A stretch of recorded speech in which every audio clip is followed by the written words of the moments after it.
We've seen a lot of movies about fighters, but they all tend to follow a specific formula. Usually they are all prepared about prepping for a big life-changing fight, and more often than not, they end in triumph. But what happens after the fight? How does life go on for these athletes, especially once the toll their profession takes on their bodies takes hold of them?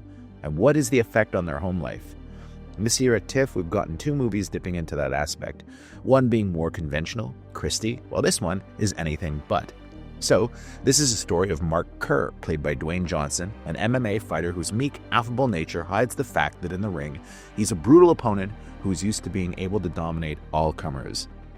So Benny Safety's smashing machine focuses on a relatively short span of time in the career of real-life fighter Mark Kerr, following him from 1997 to 2000 as he competes in a series of brutal MMA bouts in Japan's Pride organization, one of the biggest MMA companies in the world.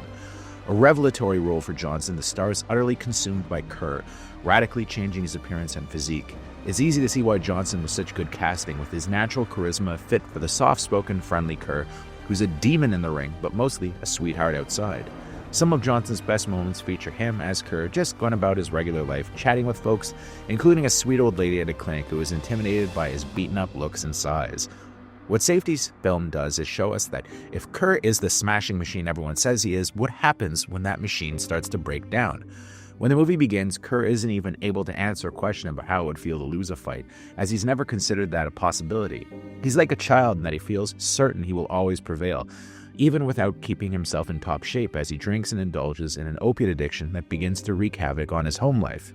This aspect of the movie is given equal screen time with the fighting, with Emily Blunt just as good as his live-in girlfriend Dawn. While most standard movies would portray her as a typical love interest, this true-to-life tale presents Dawn as just as complicated a character as Mark. While she loves him, the two are highly codependent and bad for each other. She can't stand not being the center of his world when he fights, and the ups and downs become more frequent as certain complications are thrown in, notably Kerr's struggle with maintaining his sobriety. The movie is very realistic in this regard, with it a very hard hurdle to overcome when one half of a couple becomes sober and the other doesn't, with the resentments that crop up on both sides. It's this realism that impressed me the most about Safety's solo debut, with him also writing the screenplay. The fighting sequences are brutal without being stylized, and Safety smartly cast real fighters opposite Johnson, with Ryan Bader excellent as Kerr's best friend, fellow fighter Mark Coleman, while legendary trainer Bas Rutten plays himself.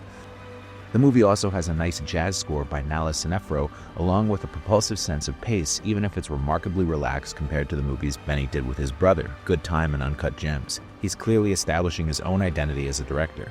Indeed, The Smashing Machine should prove to be a success for A24 in every way once it gets its theatrical release, as critics will respect it, while Johnson's many fans will be dying to see him in something so different from the rest of his filmography. He's done an excellent job reinventing himself, and no one could deny The Smashing Machine is well worth the effort everyone involved put into it, and I give it a very strong 9 out of 10.